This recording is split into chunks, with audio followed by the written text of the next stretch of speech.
आप देख रहे हैं हमारा YouTube चैनल दी सच्चा भारत और आज के इस बुलेटिन में आपका स्वागत है।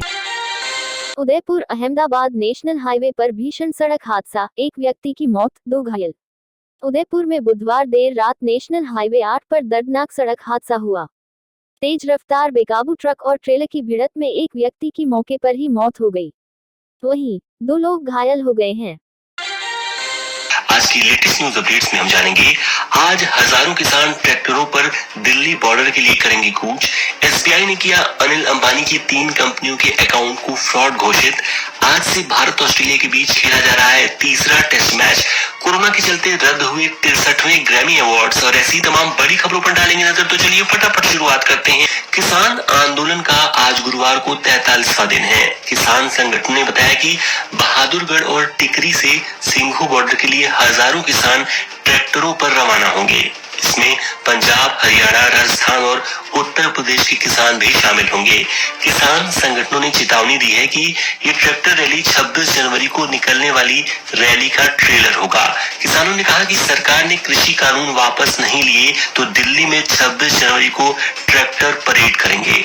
परेड का नेतृत्व पंजाब और हरियाणा की महिलाएं करेंगी। वे किस तरह रैली को अंजाम देंगी ये भी सोच लिया गया है। हरियाणा की करीब 250 महिलाएं ट्रैक्टर चलाने की ट्रेनिंग ले रही हैं।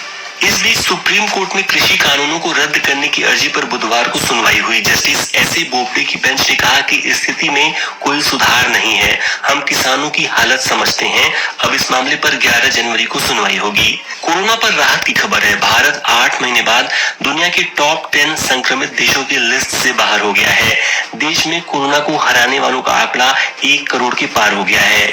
भारत में अब 2,22,000 ऐसे मरीज हैं जिनका इलाज चल रहा है, जबकि 1,50,151 मरीजों की मौत हो चुकी है। सबसे अच्छी बात यह है कि मेडिकल इंफ्रास्ट्रक्चर के मामले में 191 देशों में से 112वें नंबर पर होने के बावजूद हमारे यहाँ दुनिया के टॉप 20 संक्रमित देशों के मुकाबले सबसे तेज रिकवरी रेट है। देश में अगले हफ्ते से वैक्सीनेशन ड्राइव भी शुरू होने वाली है। इसके पहले 8 जनवरी को पूरे देश में एक साथ वैक्सीनेशन का ड्राई रन होगा। देश में कोरोना का असर कम हो रहा है, लेकिन कई राज्यों में बर्ड फ्लू का असर बढ़ता जा रहा है। देश भर में 10 दिन में 4,84,775 पक्षियों की मौत हो चुकी है। हिमाचल में बर्ड फ्लू से 3,000 प्रवासी पक्षियों की मौत हो चुकी है। केंद्रीय मंत्री संजीव बालियान के मुताबिक राजस्थान, हरियाणा, मध्य प्रदेश और केरल में भी बर्ड फ्लू की पुष्टि हो चुकी है। बढ़ते मामलों को देखते हुए केंद्र सरकार ने दिल्ली में कंट्रोल रूम बनाया है, जो राज्यों के साथ संपर्क में रहेगा। उड़ीसा के राउरकेला में Steel Authority of India Limited SAIL के राउरकेला स्टील प्लांट आरएसपी से बुधवार को जहरीली गैस कार्बन मोनोऑक्साइड का रिसाव हुआ। हादसे में 4 कर्मचारियों की मौत हो गई, वहीं कई लोग बीमार पड़ गए। आरएसपी मैनेजमेंट ने हादसे की जांच के आदेश दे दिए हैं। उत्तर प्रदेश की राजधानी लखनऊ के विभूति खंड इलाके में बुधवार रात करीब 9 बजे 2 बाहुबली गुटों के बीच गैंगवॉर हुआ। इस दौरान मऊ के पूर्व ब्लॉक प्रमुख अजीत सिंह उर्फ लंगड़ा की गोली मारकर हत्या कर दी गई। अजीत सिंह को बाहुबली मुख्तार अंसारी का करीबी बताया जा रहा है। हत्याकांड को अंजाम देने के बाद आरोपी मौके से फरार हो गए। पुलिस को शक है कि आजमगढ़ के एक बाहुबली के इशारे पर इस वारदात को अंजाम दिया गया है। सुप्रीम कोर्ट बुधवार को उत्तर प्रदेश और उत्तराखंड के विवादास्पद लव जिहाद कानून पर सुनवाई करने को तैयार हो गया। हालांकि कोर्ट ने दोनों राज्यों के कानूनों पर रोक लगाने से इनकार कर दिया है। अब शीर्ष अदालत ने अगली सुनवाई 4 हफ्ते बाद तय की है। भारतीय अंतरिक्ष अनुसंधान संस्थान इसरो के सीनियर एडवाइजर और शीर्ष वैज्ञानिक डॉक्टर तपन मिश्रा ने आरोप लगाया है कि उन्हें 3 साल में 3 बार जहर देकर मारने की कोशिश की गई। डॉक्टर मिश्रा 31 जनवरी 2021 को रिटायर हो रहे हैं। इससे पहले 5 जनवरी को सोशल मीडिया पोस्ट में उन्होंने खुलासा किया कि बाहरी लोग नहीं चाहते कि इसरो इसके वैज्ञानिक आगे बढ़ें और कम लागत में टिकाऊ सिस्टम बनाएं। फेक टीआरपी स्कैम से जुड़े मामले में बुधवार को बॉम्बे हाई कोर्ट में सुनवाई हुई। इसमें मुंबई पुलिस ने दावा किया कि उसे इस मामले में रिपब्लिक टीवी और उसके editor in chief Arnab Goswami के खिलाफ कुछ सबूत मिले हैं, इसलिए आरोपियों को सख्त कार्रवाई से कोई प्रोटेक्शन न दी जाए। मौसम विज्ञान विभाग आईएमडी ने बताया है कि दिल्ली में इस साल जनवरी में अब तक 53.6 मिलीमीटर बारिश हो चुकी है, जो पिछले 21 सालों में सबसे अधिक है। राष्ट्रीय राजधानी में बुधवार को लगातार चौथे दिन छिटपुट बारिश दर्ज की गई। भारत और इजराइल को डिफेंस सेक्टर में अपनी ताकत बढ़ाने में बड़ी कामयाबी मिली है। दोनों देशों ने जमीन से हवा में मार करने वाली मिसाइल यानी medium range surface to air missile का सफल परीक्षण किया है। यह 70 किलोमीटर के दायरे में दुश्मन को मार गिराने में सक्षम है। मिसाइल को Defence Research and Development Organisation DRDO और इजराइल एरोस्पेस इंडस्ट्रीज IAI ने मिलकर तैयार किया है। ब्रिटेन की जेल में बंद विकीलीक्स के फाउंडर जूलियन असांजे को कोर्ट ने बुधवार को जमानत देने से इनकार कर दिया।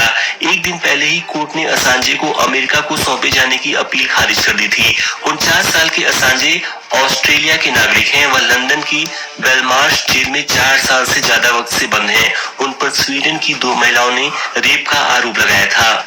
अब सुनते हैं बिजनेस वर्ल्ड की latest news. State bank of India SBI ने अनिल अंबानी की 3 कंपनियों रिलायंस कम्युनिकेशन, रिलायंस टेलीकॉम और रिलायंस इंफ्राटेल के अकाउंट को फ्रॉड घोषित कर दिया है। बैंक ने बुधवार को दिल्ली हाई कोर्ट में यह जानकारी दी। अकाउंट फ्रॉड घोषित होने के बाद इनकी CBI जांच हो सकती है। भगोड़ा हीरा कारोबारी नीरव मोदी पर प्रवर्तन निदेशालय यानी ED का शिकंजा लगातार कसता जा रहा है। इस कड़ी में सरकारी एजेंसी को और सफलता हाथ लगी है। अब नीरव मोदी की बहन पूर्वी मोदी और बहनोई मयंक मेहता 2 मामलों में उसके खिलाफ ED का सहयोग करेंगे। स्पेशल कोर्ट ने सोमवार को पूर्वी मोदी के आवेदन को मंजूरी दे दी है।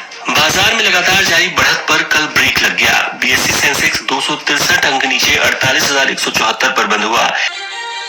जिले में एक सनसनीखेज वारदात देखने को मिली है, जिसको सुनकर हर एक आदमी स्तब्ध रह गया है।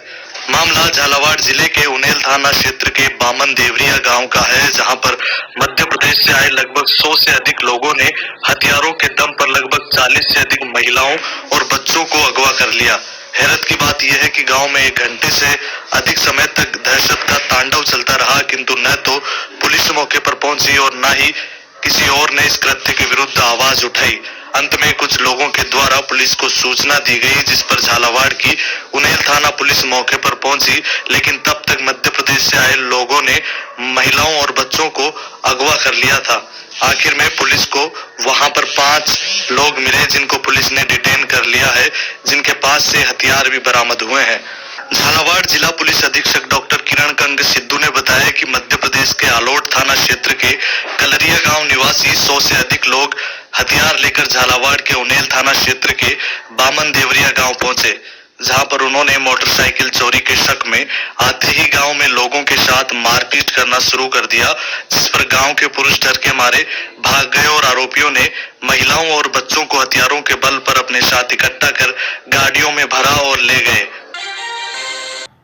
हमने राजस्थान के सभी जिलों के जिला के जो हमारे पशुपालन अधिकारी है, ज्वाइंट डायरेक्टर है, एडिशनल डायरेक्टर है, उनको निर्देश कल दिए थे हमने कि वो अपने जिले में जितने भी पोल्ट्री फार्म के ओनर है उनको बुलाएंगे, एसोसिएशन के लोगों को बुलाएंगे। तो सबकी VC हमने अभी ली है 3 बजे से 4 बजे के बीच में। रात को माननीय मुख्यमंत्री महोदय ने हमारी एक समीक्षा बैठक ली थी बर्ड फ्लू को लेकर के। उसमें माननीय मुख्यमंत्री जी ने निर्देश दिए थे कि सारे राजस्थान के लोगों को आप एक बार ये सूचना दे दें, अलर्ट कर दें। तो उसी की पालना में ये मीटिंग हुई है। इस मीटिंग में मंत्री जी की अध्यक्षता में जो हुई है, हमने 4-5 निर्देश दिए हैं। नंबर 1 तो कि जहां जहां भी हमारे पोल्ट्री फार्म है उनके ओनर्स का एक व्हाट्सएप ग्रुप हमारे जिले के अधिकारी बनाएंगे। राजस्थान में लगभग 2500 पोल्ट्री फार्म है इस टाइम पे, जो पूरे राजस्थान के 1100 सबसे ज्यादा अजमेर में है, उससे बाद में झुंझुनू में करीब 265 है और बाकी 150 आपके जयपुर में है, 113 आपके भरतपुर में, 52 अलवर में। तो ऐसे करके सारे के सारे जो 2500 पोल्ट्री फार्म ओनर है उनका पूरा डाटा हमारे जिले के अधिकारी अप टू डेट, नाम, पता, मोबाइल, कितने अंडे उनके उत्पादित हो रहे हैं, कितना उनके पक्षी रखे हुए हैं, कितने ब्रॉयलर है, वो सारा रखेंगे। निर्देश दे दिए। आज पोल्ट्री फार्म ओनर्स के जो मालिक हैं उनसे बात हुई तो उन्होंने कहा किसी भी जिले में अभी तक पोल्ट्री में ये बर्ड फ्लू की संभावना राजस्थान में नहीं है, तो पैनिक क्रिएट करने की आवश्यकता नहीं है। अजमेर में हमको बताया साहब अभी तक जितने 1100 पोल्ट्री फार्म है उसमें बिल्कुल भी इस तरह की कोई संभावना उन्होंने नहीं बताई है।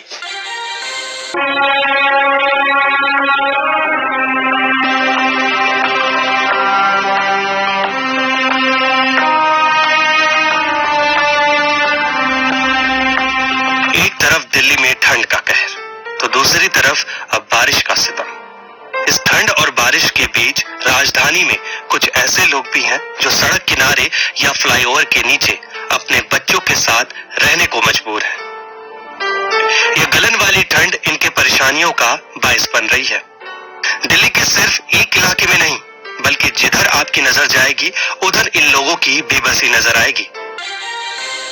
करौली के क्यारदा खुर्द गांव में बुधवार को बकाया वसूली करने गए जयपुर विद्युत वितरण निगम ग्रामीण में कार्यरत एक तकनीकी कर्मचारी व सहायक अभियंता कनिष्ठ अभियंता पर कुछ लोगों ने हमला कर दिया, जिसमें तकनीकी कर्मचारी वीरेंद्र सारस्वत निवासी जाट की सराय गंभीर रूप से घायल हो गया। इसी के साथ 2 अन्य तकनीकी कर्मचारी भी घायल हुए हैं। इधर मामले में सहायक अभियंता राजकुमार गुप्ता की ओर से नई मंडी थाने में नामजद आरोपियों के खिलाफ राजकार्य में बाधा पहुंचाने व तकनीकी अधिक कर्मचारियों पर हमले की प्राथमिकी दर्ज कराई है।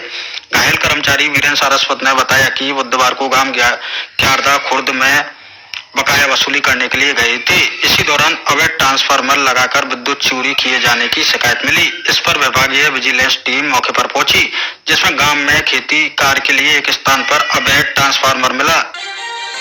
और ऐसे ही नए अपडेट पाने के लिए द सच्चा भारत चैनल को सब्सक्राइब कीजिए। धन्यवाद।